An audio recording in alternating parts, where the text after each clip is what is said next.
Hi, we're Group 9 and I'm going to provide a quick tour of our implementation. First, we have our Vagrant file, where we specify the virtual machines to be launched by Vagrant. We create two worker nodes and two store nodes. We define the manager's IP address to be 192.168.56.2. Then we define the worker names and IP addresses as well as for the store nodes. We'll then create a hosts file that will be copied to each node to allow for name resolution. We will then create our virtual machines.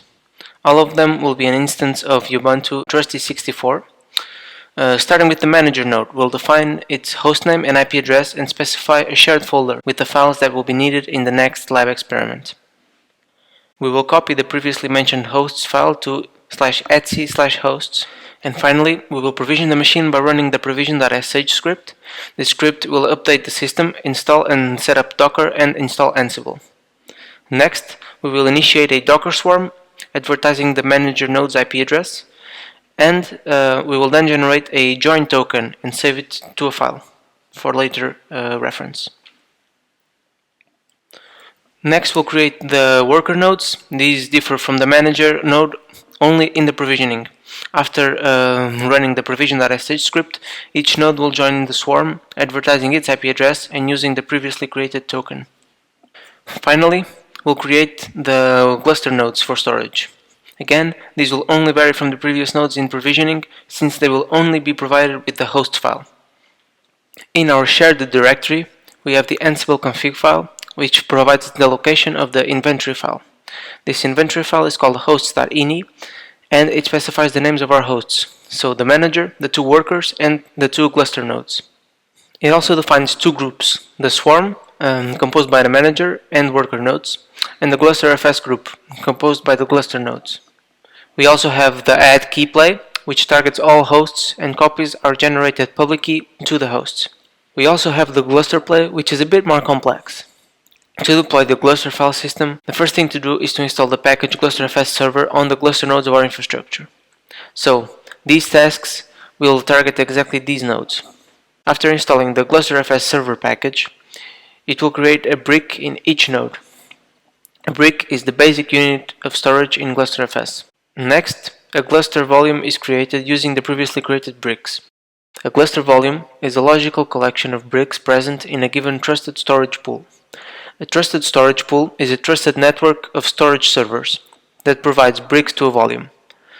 To take advantage of the replicated file system, we need to install the GlusterFS client on the client nodes of our system, which will be the Docker Swarm nodes. The only thing left to do is create a folder and mount the cluster file system in order to use it. We also need to change the permissions of this folder so that all users can access it in the node. This is done so our Docker container can access it. This leads us to our Docker container. It is using the PHP Apache image, which comes set up with Apache and the PHP FPM already running and serving the contents of the /var/www/html directory, which is where our PHP program will be. This PHP program allows the user to upload files to a specific directory. This directory is defined by the upload dir environment variable. The program also allows the user to see the contents of this directory. It will also write into the web page the hostname present in the environment variable hostname, so that the user can see which node is serving the web page for each request. This leads us to our last Ansible play. This play targets the swarm nodes and builds the custom container in each one. This needs to be done because we are using a custom container, so every node must build it in order to access it. In the build command, an argument called hostname is passed to the Docker file, which will be assigned to the hostname of the node we are currently targeting within our play, and will be mapped to the previously mentioned hostname environment variable within the container. With this, all that's left to do is to create the service and test it. We'll start by running Vagrant up. This will launch our virtual machines and run the provisioning scripts.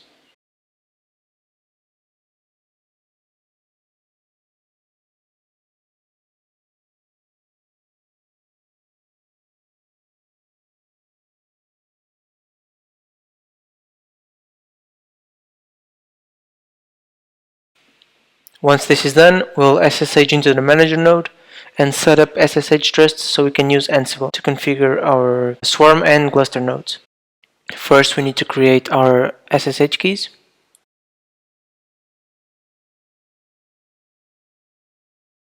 After creating our SSH keys, we'll run the Ansible play SSH add key to install our public key in the other nodes.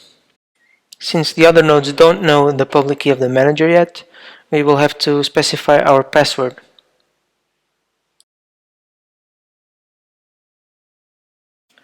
Now we'll use Ansible to set up GlusterFS by running the Gluster play.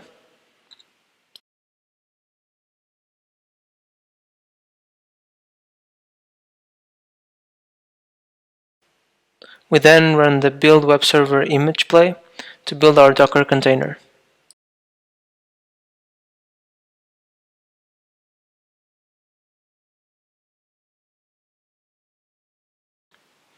Now I'll create a server with one replica and name it web. We can then verify it's up and running and hosted by the worker2 node. We can now visit the web page on our browser by accessing the IP address of any of our nodes. And to verify that our shared file system is working, we'll SSH into the cluster1 node. In the manager node, in the shared directory, we'll create a file and then verify that that file is present in the cluster node. We can also see that file in our web browser. We will then upload a file through our web browser and verify that it is indeed in our shared file system.